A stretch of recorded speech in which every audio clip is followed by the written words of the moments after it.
Hello दोस्तों, स्वागत है आप सभी का एक बार फिर से अपने चैनल हिंदी साहित्य क्लासेस में। आज का हमारा टॉपिक है भाषा। भाषा में जो है विश्व की भाषाएं और वर्गीकरण को आज हम पढ़ेंगे। दोस्तों, ये जो टॉपिक है बहुत ही महत्वपूर्ण है। यहाँ से जो है 2 से 3 क्वेश्चन बनते ही बनते हैं परीक्षाओं में। जो भी हमारा जो क्वेश्चन इससे बनता है उनको आज हम इस वीडियो में देखेंगे। इसमें जो है टॉपिक में कन्फ्यूजन भी बना रहता है। जैसे हम पेपर देते हैं तो उसमें जो भी क्वेश्चन आता है हमें आंसर पता होता है, बट हम उसको सही आंसर हम लगा नहीं पाते हैं, गलत भी हो जाते हैं। ऐसा क्यों होता है? इसलिए होता है कि उसमें हमें जो है क्लियर नहीं होता है टॉपिक, कन्फ्यूजन बनी रहती है। मैं बता दूं आप लोगों से कि आप कोई भी टॉपिक पढ़ रहे हैं तो ऐसा नहीं कि आप कई घंटे आप पढ़ाई कर रहे हैं, आपको वो टॉपिक क्लियर नहीं हो रहा है, तो ऐसी पढ़ाई का कोई मतलब नहीं है। आप एक ही घंटे पढ़ो उस टॉपिक को, जिस भी टॉपिक को आप पढ़ रहे हो एक ही घंटा पढ़ो, लेकिन अच्छे से पढ़ो। वो टॉपिक बिल्कुल आपके दिमाग में छप जाना चाहिए, ताकि आप वहाँ से कोई भी क्वेश्चन आए तो आप उस क्वेश्चन को सॉल्व कर सकें। ठीक है, तो इस वीडियो में जो है मैंने जो है इम्पॉर्टेंट तथ्य को ही लिया है जहाँ से प्रश्न बनते हैं। तो चलिए देखते हैं। आशा करती हूँ कि मैं आप लोगों के कन्फ्यूज़न को मैं दूर कर पाऊँ। आप लोग कमेंट के माध्यम से बताइएगा कि मैंने कैसा पढ़ाया है। चलिए देखते हैं। आप लोग पूरी वीडियो भी ज़रूर देखा करिए, निवेदन है आप सभी से। और अच्छा लगे तो आप लोग सब्सक्राइब भी कर लिया करिए और कमेंट के माध्यम से मुझे बताया करिए। कमियां भी बताइए आप लोग, ऐसी बात नहीं है कि मतलब अच्छाइयाँ ही हैं। हाँ, कमियां और अच्छाइयाँ सब में होती हैं, तो आप लोग सब कुछ बताया करिए। ठीक है, चलिए क्लास स्टार्ट करते हैं। विश्व की भाषाएं और वर्गीकरण। विश्व की भाषाएं और वर्गीकरण में हम देखेंगे, कुछ विद्वानों ने गणना करके विश्व की सभी भाषाओं की संख्या 2796 बताई है। कुछ विद्वानों ने गणना करके विश्व की सभी भाषाओं की संख्या 2796 बताई है, किंतु कुछ विद्वानों ने अनुमानतः इसकी संख्या 3000 बताते हैं। कुछ विद्वानों ने जो है विश्व की जो सभी भाषाओं की जो संख्या है 2796 बताई जाती है, लेकिन कुछ लोग जो है, कुछ विद्वान जो हैं इन समथिंग मतलब 3000 ही बताते हैं। ठीक है, नेक्स्ट देखते हैं। संसार की भाषाओं के 2 प्रकार के वर्गीकरण हैं। संसार की जो विश्व की जो भाषाएं हैं उनके 2 प्रकार हैं, 2 तरह से वर्गीकरण किया गया है। पहला है आकृति मूलक वर्गीकरण, दूसरा है पारिवारिक वर्गीकरण। हमारा जो इम्पोर्टेंट है, हमारे लिए जो इम्पोर्टेंट है पारिवारिक वर्गीकरण। इसको हमारे लिए जो पारिवारिक वर्गीकरण इम्पोर्टेंट ये भी है, यहाँ से भी आते हैं क्वेश्चन, लेकिन इसके माध्यम से जो है हम अपनी हिंदी तक पहुँचना है, हमारे हिंदी तक हमें पहुँचना है क्वेश्चन जहाँ से हमें जो बनते हैं। ठीक है, चलिए देखते हैं। आकृति मूलक वर्गीकरण। आकृति मूलक वर्गीकरण जो हमारा है, ये पहला आकृति मूलक वर्गीकरण और दूसरा है पारिवारिक वर्गीकरण। तो पहले को हम देखेंगे, आकृति मूलक वर्गीकरण। आकृति मूलक वर्गीकरण को रूपात्मक, रचनात्मक, व्याकरणिक, वाक्यात्मक, पदात्मक और पदाश्रित के नाम से भी जाना जाता है। आकृति मूलक जो वर्गीकरण है इनको इन नामों से भी जाना जाता है। नेक्स्ट पॉइंट है वाक्य रचना एवं रूप। वाक्य रचना एवं रूप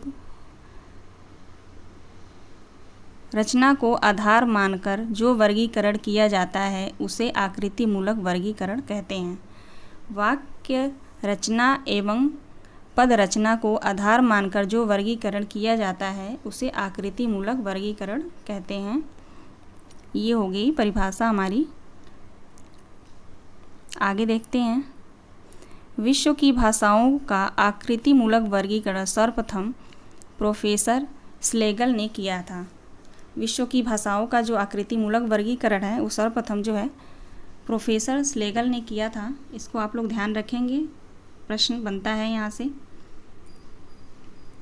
अब हम देखेंगे आकृति मूलक वर्गीकरण को इस तरह से प्रस्तुत किया जा सकता है।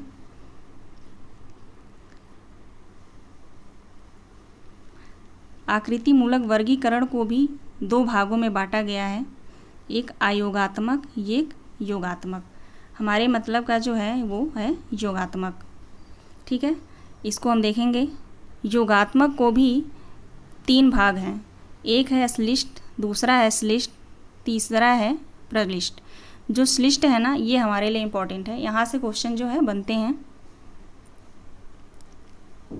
अब श्लिष्ट में देख लेते हैं। इस वीडियो में जो भी है उसको इम्पोर्टेंट है देखते चलेंगे। आज जो जिसको मैं टिक लगा दे रही हूँ कि ये इम्पोर्टेंट है, उसको आप लोग ध्यान रखेंगे, उसको याद करना ज़रूरी है क्योंकि वहाँ से क्वेश्चन बनते हैं। अब श्लिष्ट में जो देखेंगे, इसके भी 4 भाग हैं, पूर्व योगात्मक, मध्य योगात्मक, अंत योगात्मक और पूर्वांत योगात्मक। ठीक है, ये 4 हो गए इसके। अब हम श्लिष्ट को देखेंगे। श्लिष्ट, इसमें जो है इसके भी 2 हैं, एक है अंतर्मुखी, एक है बहिर्मुखी। इस यहाँ पे 2 रहेगा, अंतर्मुखी है और दूसरा है बहिर्मुखी। अब अंतर्मुखी के अंतर्गत जो है संयोगात्मक और वियोगात्मक दोनों आते हैं, और बहिर्मुखी के अंदर भी जो है इसके अंतर्गत ये भी आते हैं संयोगात्मक और वियोगात्मक। संयोगात्मक यानी संस्कृत भाषा और इस पे आ जाएगा हिंदी। वियोगात्मक मतलब हिंदी भाषा। ठीक है, अब आगे बढ़ते हैं। अब हमारा जो ग है प्रलिष्ट, इसके भी 2 भाग हैं, पूर्व प्रलिष्ट और आंशिक प्रलिष्ट। अब इसके तो नाम से ही आसानी से समझा जा सकता है क्योंकि प्र है, प्र से पूर्ण प्रलिष्ट लगा हुआ है, इसको ये आसानी से हमें समझ में आ जाएगा, याद भी हो जाएगा। चलिए अब देखते हैं आकृति मूलक भाषाओं की महत्वपूर्ण विशेषताएं एवं उदाहरण। जो विश्व की भाषाओं का जो वर्गीकरण हुआ है, यहाँ पे ऊपर मैंने बताया आप लोगों को 2 वर्गीकरण है इसके, आकृति मूलक और पारिवारिक वर्गीकरण। अभी हम जो है आकृति मूलक वर्गीकरण को ही देख रहे हैं, उसमें जो है यहाँ तक मैंने बताया आपको। अब जो है उसके विशेषताएं और उदाहरण देखेंगे। आकृति मूलक भाषाओं की महत्वपूर्ण विशेषताएं एवं उदाहरण। इसमें जो है पहला है अयोगात्मक भाषा। यह जो है एकाक्षर, निर्वय या स्थान प्रधान भाषा है। अब इसकी विशेषता है, इसमें प्रकृति और प्रत्यय या अर्थ तत्व और संबंध तत्व का संयोग नहीं होता, यह स्वतंत्र शब्दात्मक भाषा है। ठीक है, उदाहरण में है जैसे चीनी, तिब्बती, वर्मी और सुदामी आदि भाषाएं इसमें आती हैं। हमारा दूसरा है योगात्मक, जो हमारे मतलब का है, ये इसको ध्यान से देखना आप लोग। इसमें प्रकृति और प्रत्यय, अर्थ तत्व और संबंध तत्व का संयोग होता है। योगात्मक भाषा में जो है इसमें प्रकृति और प्रत्यय का, अर्थ तत्व और संबंध तत्व का संयोग होता है। अब हमारा आएगा क जो है अश्लिष्ट। अश्लिष्ट में जो देखेंगे हम, यह प्रत्यय प्रधान भाषा है। यह जो है अश्लिष्ट जो है प्रत्यय प्रधान भाषा है। उदाहरण में जैसे जो तुर्की भाषा होती है, जो वो प्रत्यय प्रधान भाषा होती है। इतना डीपली पूछेगा नहीं क्वेश्चन, लेकिन मैंने वीडियो में इसको लिया है सिर्फ समझाने के लिए, ताकि आपकी नज़रों में रहेगा, तो आप लोग इसको भी ध्यान में रखेंगे। इससे भी क्वेश्चन अगर बहुत डीपली बनता है तो आप लोग आसानी से कर पाएंगे। ठीक है, चलिए आगे बढ़ते हैं। अब अश्लिष्ट के अंतर्गत ये आएगा पूर्व योगात्मक, मध्य योगात्मक, अंत योगात्मक और पूर्वांत योगात्मक। अब इसको देखिए, इसको बहुत आसानी से समझा जा सकता है। पूर्व योगात्मक, इसमें प्रत्यय प्रकृति के पूर्व लगता है।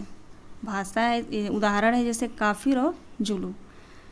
अब जो है पूर्व योगात्मक से ही हम समझ पा रहे हैं इसमें कि प्रत्यय जो है पूर्व में लगता है, और मध्य योगात्मक में जो है इसमें प्रत्यय प्रकृति के बीच में लगता है। मध्य से ही हमें जानकारी मिल रही है कि इसमें बीच में लगेगा।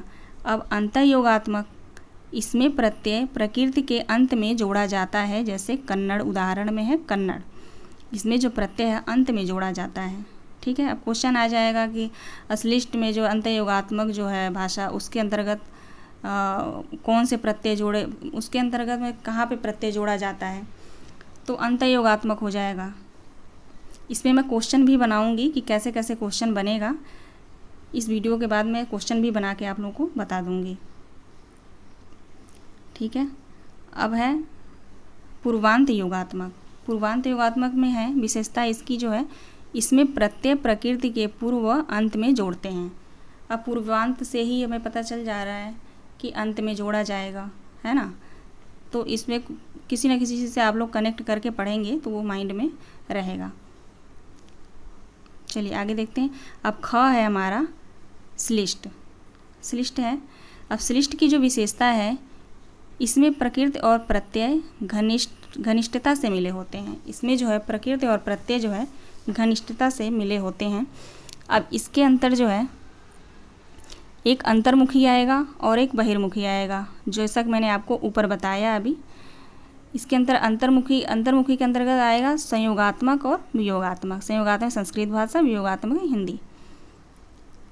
अब इसकी जो विशेषता है, अंतर्मुखी की जो विशेषता है, इसमें प्रकृति व प्रत्यय बीच में घुल मिल जाते हैं। इसमें जो है अंतर्मुखी में जो है प्रकृति व प्रत्यय बीच में घुल मिल जाते हैं। अब इसका जो अ है, इसके भी दो भाग हैं, अ और ब। संयोगात्मक भाषा जो है, इसमें अलग से प्रत्यय नहीं लगाया जाता। उदाहरण में है अरबी। वियोगात्मक में जो है, इसमें अलग से प्रत्यय लगाया जाता है। उदाहरण हिब्रू। ठीक है, अब बहिर्मुखी को देख लेते हैं। बहिर्मुखी में भी वही है, संयोगात्मक और वियोगात्मक। अब बहिर्मुखी जो है, इसमें प्रत्यय प्रकृति के अंत के बाद में लगता है। अंतर्मुखी में क्या था, इसमें प्रकृति के प्रत्यय बीच में घुल मिल जाते हैं। और बहिर्मुखी में देखो क्या है, इसमें प्रत्यय प्रकृति के अंत में या बाद में लगता है। ठीक है, इसको आप लोग ध्यान रखेंगे। इसका जो है, इसके भी दो भेद हैं, संयोगात्मक और वियोगात्मक। अब संयोगात्मक में प्रत्यय प्रकृति के साथ जुड़ा होता है, और अंतर्मुखी संयोगात्मक में क्या था, इसमें अलग से प्रत्यय नहीं लगाया जाता।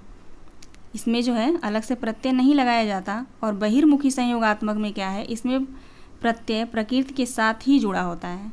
ठीक है, अब इसमें जो है वियोगात्मक में है, इसमें प्रत्यय प्रकृति से अलग लगाया जाता है।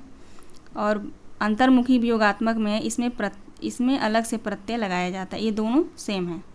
ठीक है, अब चलिए आगे देखते हैं। अब यहाँ पे आप लोग एक मैं बताना भूल गई, जैसे संयोगात्मक है, इसमें प्रत्यय प्रकृति के साथ जुड़ा होता है, जो हमारे जो उदाहरण में है संस्कृत भाषा। अब योगात्मक, इसमें प्रत्यय प्रकृति से अलग लगाया जाता है। अब उदाहरण है जैसे हिंदी, अंग्रेजी और बंगला। ठीक है, अब जो है हमारा तीसरा प्रलिष्ट। तीसरा जो है प्रलिष्ट है। प्रलिष्ट जो है, यह समास प्रधान भाषा है। इसके भी दो भेद हैं, पूर्व प्रलिष्ट, जैसे मैंने आपको ऊपर बताया, आंशिक प्रलिष्ट। पूर्व प्रलिष्ट में जो है, एक मिनट दोस्तों, चलिए अब ठीक है। पूर्व प्रलिष्ट जो है, इसमें जो है यह पूर्ण समास प्रधान भाषा है। और आंशिक प्रलिष्ट जो है, यह अंशतः समास प्रधान भाषा है। ठीक है, चलिए अब आगे चलते हैं।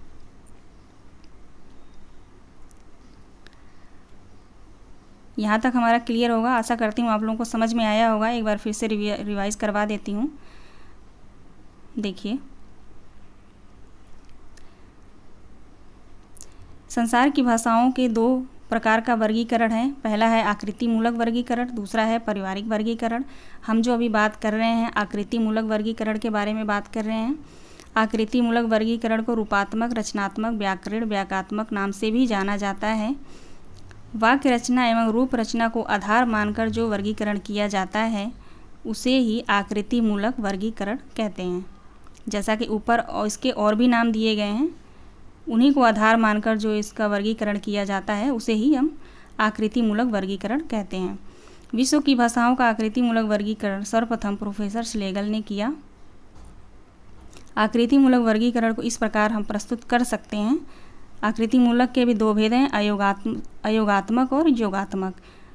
योगात्मक को हमारे मतलब का नहीं है, अयोगात्मक हमारे मतलब का नहीं है, योगात्मक है, जिसको हमने देखा 3 है इसके भाग, श्लिष्ट, अश्लिष्ट, श्लिष्ट और प्रलिष्ट। अश्लिष्ट में जो है पूर्व योगात्मक, मध्य योगात्मक और अंतर्योगात्मक भाषा आएगी।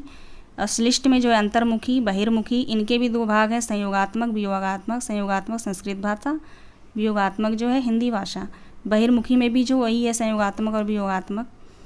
उसके बाद है प्रलिष्ट। प्रलिष्ट के भी 2 भेद हैं, पूर्व प्रलिष्ट और आंशिक प्रलिष्ट। उसके बाद आता है आकृति मूलक भाषाओं के महत्वपूर्ण विशेषताएं, जो मैंने आप वहाँ पे ऊपर दिखाया, उसकी जो है ये सारी विशेषताएं यहाँ पे दी गई हैं। आप लोग आराम से वीडियो को आराम से देख लीजिएगा, समझ में आ जाएगा। ये इतना इम्पोर्टेंट नहीं है, यहाँ से क्वेश्चन बनते नहीं है, लेकिन अब कुछ कहा नहीं जा सकता। आयोग कहीं से भी अगर उसको कहीं से भी प्रश्न बनाना है, कठिन प्रश्न बनाना है, तो वो इन्हीं टॉपिक को छेड़ेगा। ठीक है, तो आप लोग इनको आराम से देख लीजिएगा। अब हम चलते हैं, हमारा जो दूसरा है पारिवारिक वर्गीकरण। 2 वर्गीकरण था, पहला था आकृति मूलक वर्गीकरण और दूसरा है पारिवारिक वर्गीकरण। अब हम इन माध्यम से हमारा जो मेन मोटिव है, हम अपने हिंदी तक पहुंचना चाहते हैं, तो वो ये सारे माध्यम है कि हम अपने हिंदी तक कैसे पहुंचेंगे। ठीक है, तो देखिए आप लोग, दूसरा है हमारा पारिवारिक वर्गीकरण। पारिवारिक वर्गीकरण को वंशात्मक, वंशानुक्रम, क्रमिक, कुलात्मक या ऐतिहासिक वर्गीकरण भी कहते हैं। पारिवारिक वर्गीकरण को वंशात्मक, वंशानुक्रम, कुलात्मक एवं ऐतिहासिक वर्गीकरण कहते हैं।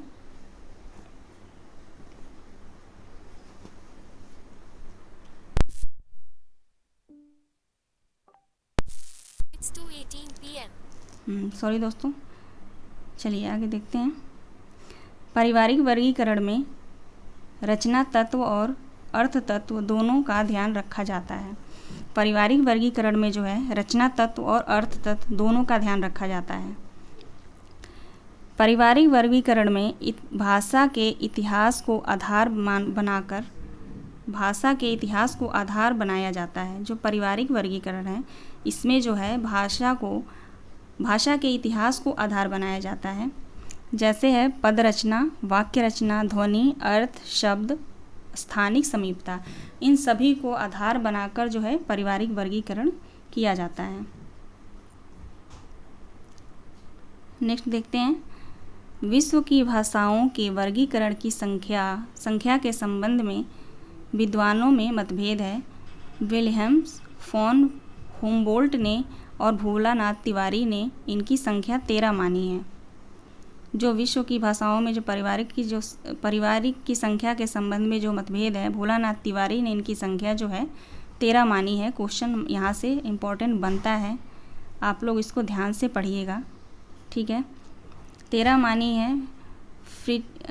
फ्रीडिश म्यूलर ने इसकी संख्या 100 मानी है। जो पारिवारिक भाषा वर्गीकरण है उसकी संख्या जो है भोलानाथ तिवारी ने कितनी मानी है, 13 मानी है, और फ्रीडिश म्यूलर ने जो संख्या इसकी मानी है वो 100 मानी है। निर्विवाद रूप से 4 भौगोलिक क्षेत्र के अंतर्गत और 18 भाषा परिवारों की प्रमुखता दी जाती है, जो निम्न है। अब इसके अंतर्गत जो है 4 भौगोलिक क्षेत्र आते हैं और 8 जो भाषा है वो आती हैं। अब उनको हम आगे देखते हैं कैसे है। ये रहे मेरे 4 भौगोलिक क्षेत्र। भौगोलिक क्षेत्र में 4 कौन कौन से आते हैं देखते हैं हम। यूरेशिया, यूरोप यानी एशिया। ख है अफ्रीका भूखंड, प्रशांत महासागरीय भूखंड, और चौथा है अमेरिका भूखंड। यूरेशिया, अफ्रीका, प्रशांत भूखंड और अमेरिका भूखंड। अब इसके अंतर्गत कौन कौन सी भाषाएं आती हैं, भाषा परिवार आता है, इनको देखते हैं। यूरेशिया भूखंड के अंतर्गत, यूरेशिया भौगोलिक क्षेत्र के अंतर्गत कौन कौन से भाषा परिवार आते हैं। पहला है यूरोपीय परिवार, भाषा परिवार, जिसको हम भारत यूरोपी बोलते हैं। ये इम्पोर्टेंट है, इसी से हम आगे बढ़ेंगे। जो हम हिंदी तक जहाँ पहुँचना चाहते हैं इसी के माध्यम से पहुँचेंगे, ये हमारे लिए इम्पोर्टेंट है। उसके बाद है द्रविड़ परिवार, काशेकी परिवार, बुरुशक्की परिवार, उराल वल्ताई परिवार, चीनी परिवार, जापानी कोरियाई परिवार, अल-त्यूरी परिवार, बास्क परिवार और सामी हामी परिवार। अब इसमें जो इम्पोर्टेंट है मैं बता दूं आपको, शामी हामी परिवार, कासेकी परिवार, द्रविड़ परिवार, भारोपी परिवार, ये इम्पोर्टेंट है क्योंकि इसमें से क्वेश्चन आ जाएगा कि शामी हामी परिवार भाषा परिवार जो किस भौगोलिक क्षेत्र में आता है। ऑप्शन दे देगा यूरेशिया भौगोलिक क्षेत्र, अफ्रीका भौगोलिक क्षेत्र, प्रशांत भौगोलिक, इन चारों में से कोई भी दे देगा। आपको ये क्लियर रहेगा तभी तो आप बता पाएंगे ना। तो इन सब बातों को आप ध्यान में रखेंगे। चलिए अब देखते हैं अफ्रीका भूखंड के अंतर्गत कौन सा भाषा परिवार आता है। इसके अंतर्गत जो है सूदानी परिवार, बल्तू परिवार, होंते होंद बुशमैनी परिवार। अब इसके अंतर्गत जो है ये इम्पोर्टेंट है, बुशमैनी परिवार। ये तो ऐसे भी पूछ देता है बुशमैनी परिवार को और कौन सा परिवार बोलते, भाषा परिवार बोलते हैं। ये होंते, इसका दूसरा नाम है होंते तोत। क्या क्या नाम रखते हैं लोग हैं। चलिए कोई बात नहीं। भूखंड, अफ्रीका भूखंड के अंतर्गत ये सारे भाषा परिवार आते हैं। अब हम देखते हैं तीसरा, प्रशांत महासागरीय भूखंड। इसके अंतर्गत जो है मलय पोलिनेशियाई परिवार, पापुई परिवार, ऑस्ट्रेलियन परिवार और दक्षिण पूर्वी एशियाई परिवार। इसके अंतर्गत जो है ऑस्ट्रेलियन परिवार और दक्षिण पूर्वी एशियाई परिवार इम्पोर्टेंट है। और अमेरिकी भूखंड के अंतर्गत जो है एक है अमेरिकी परिवार। ये तो बिल्कुल आसान है, आप लोगों को याद रहेगा। चलिए यहाँ तक क्लियर हो गया। एक बार फिर से आप लोगों को बता देती हूँ। पारिवारिक वर्गीकरण को वंशात्मक, वंशानुक्रमिक, कुलात्मक एवं ऐतिहासिक वर्गीकरण भी कहा जाता है। पारिवारिक वर्गीकरण में रचना तत्व और अर्थ तत्व दोनों का ध्यान रखा जाता है। तीसरा है पॉइंट, पारिवारिक वर्गीकरण में भाषा के इतिहास को आधार बनाया जाता है। पारिवारिक वर्गीकरण के लिए महत्वपूर्ण आधार निम्न हैं, जैसे है पद रचना, वाक्य रचना, ध्वनि, अर्थ, शब्द, स्थानिक समीपता। इन सभी को आधार बनाकर पारिवारिक वर्गीकरण किया जाता है। विश्व की भाषाओं के परिवारों की संख्या के संबंध में विद्वानों में मतभेद है। इसकी जो संख्या है विलियम होलपोर्ट ने और भोलानाथ तिवारी ने 13 मानी है। फ्रीडिस म्यूलर ने इसकी संख्या 100 मानी है। निर्विवाद रूप से 4 भौगोलिक क्षेत्र के अंतर्गत 18 भाषा परिवारों की प्रमुखता दी जाती है, जो निम्न है। 4 भौगोलिक क्षेत्र हैं यहाँ पे, देख लीजिए। यूरेशिया, अफ्रीका भूखंड, प्रशांत महासागरीय, अमेरिका भूखंड। इसके अंतर्गत जो है ये सारे भाषा परिवार आते हैं जो मैंने आपको बताया। अब हम यहाँ से चलेंगे जो मैंने बताया भारोपी परिवार, यूरोपीय भारोपी परिवार, भारोपी भाषा परिवार। ठीक है, इसके अंतर्गत अब हमारा जो है नेक्स्ट टॉपिक है भारोपी परिवार। अब जो है हम भारोपी परिवार को देखेंगे। ये तो बहुत ही इम्पोर्टेंट टॉपिक है, इसको आप लोग बहुत ध्यान से देखेंगे और याद कर लेंगे आप लोग। ठीक है, भारोपी परिवार। भारोपी परिवार को इंडो जर्मनिक आर्य परिवार, भारत हित्ती वित्ती परिवार के नाम से भी जाना जाता है। अब यहाँ से क्वेश्चन बन जाएगा, इंडो जर्मनिक आर्य परिवार जो है इसको और किस नाम से जानते हैं? नहीं, ऐसे क्वेश्चन आएगा भारोपी परिवार को और किस नाम से भी जानते हैं, तो हमारा ऑप्शन यही होगा, सही आंसर होगा इंडो जर्मनिक आर्य परिवार, भारत हित्ती परिवार। ठीक है, नेक्स्ट पॉइंट है भारोपी परिवार की 10 शाखाएं हैं जिन्हें ध्वनि के आधार पर शतम और केतुम 2 वर्गों में रखा जाता है। वेरी इम्पोर्टेंट है, ये बहुत ही महत्वपूर्ण है ये पॉइंट जो है। भारोपी परिवार की 10 शाखाएं हैं जिन्हें ध्वनि के आधार पर शतम और केतुम 2 वर्गों में बांटा जाता है। ठीक है, अब देखते हैं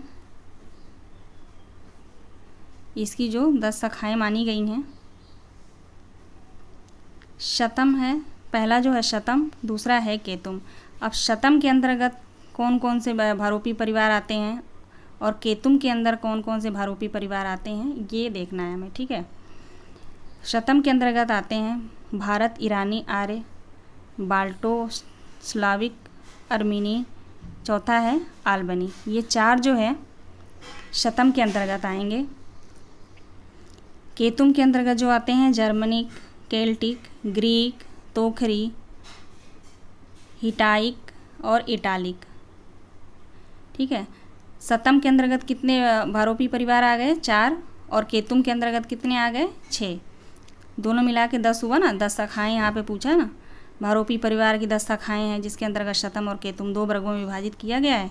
दोनों वर्गों में शतम में जो है 4 रखे गए हैं भाषा भारोपी परिवार, और जो है केतुम में जो है 6 रखे गए हैं।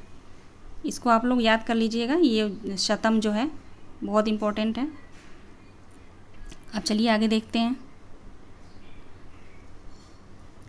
डॉक्टर ग्रियर्सन ने भारत ईरानी आर्य की 3 उपवर्गों का उल्लेख किया है। जो डॉक्टर ग्रियर्सन है वो भारत ईरानी आर्य के 3 उपवर्गों का उल्लेख किया है।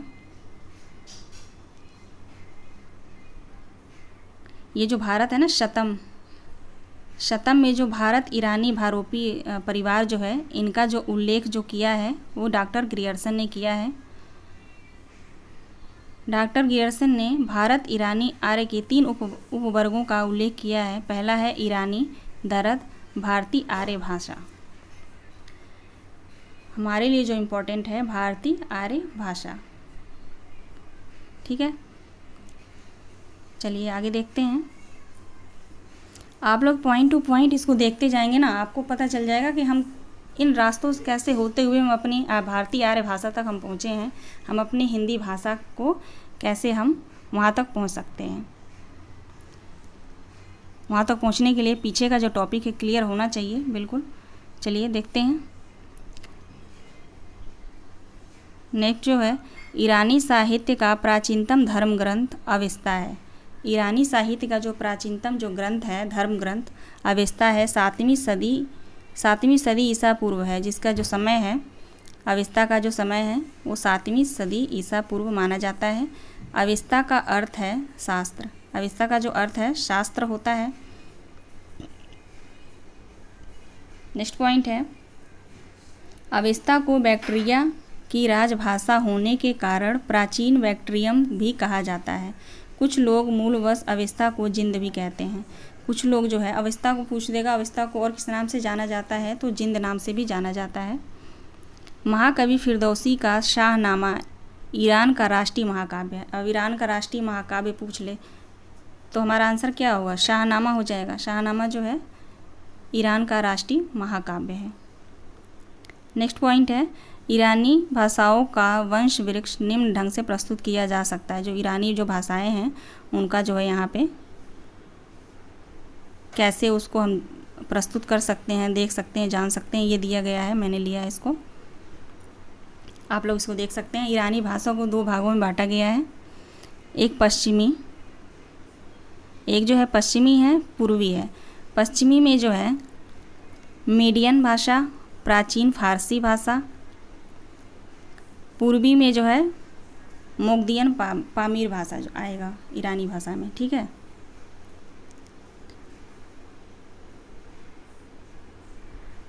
अब देख लीजिए अवेस्ता। अवेस्ता में जो है अब इसका जो है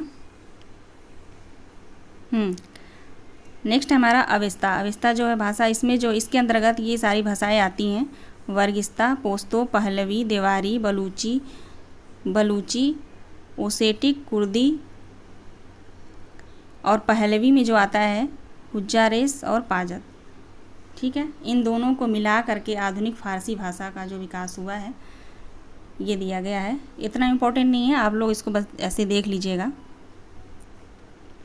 अब जो है यहाँ पे देखते हैं हमारा जो नेक्स्ट पॉइंट है दरद शब्द का अर्थ। दरद शब्द का अर्थ क्या होता है? पर्वत होता है। इसका प्राचीन नाम पैसाची प्राकृत भी है। दरद भाषाओं का क्षेत्र पामीर और पश्चिमोत्तर पंजाब है। दरद भाषाओं का जो क्षेत्र, जो दरद भाषा है उसका क्षेत्र जो है पामीर और पश्चिमोत्तर पंजाब है। दरद उपवर्ग की प्रमुख भाषाएं कश्मीरी, शीना, चित्राली, काफिर, कोहिस्तानी आदि है। दरद की जो मुख भाषा है, उपवर्ग है जो इसके, इनकी प्रमुख भाषाएं कश्मीरी, शीना, चित्राली, काफिर, कोहिनास्ती इसी के अंतर्गत, दरद उपवर्ग के अंतर्गत आती हैं। आशा करती हूँ आप लोगों को समझ में आया होगा। ठीक है, तो ये रहा हमारा विश्व की भाषाओं का वर्गीकरण।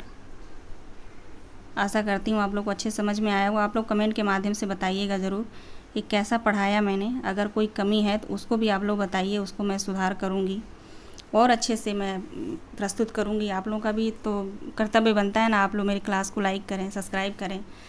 उससे मेरा मनोबल बढ़ेगा ताकि मैं आप लोगों को और अच्छा मैटर प्रोवाइड कर सकूँ और अच्छे से पढ़ाई कर सकूँ, आप लोगों को पढ़ा सकूँ। ठीक है, आप लोग इस बात का ध्यान रखें और अपने अच्छे से पढ़ाई करते रहें। हमारा जो नेक्स्ट टॉपिक होगा अब भारतीय आर्य भाषा। भारतीय आर्य भाषा नेक्स्ट वीडियो में हम पढ़ेंगे। तब तक आप लोग अपनी पढ़ाई करते रहिए। बहुत बहुत धन्यवाद आप सभी लोगों का।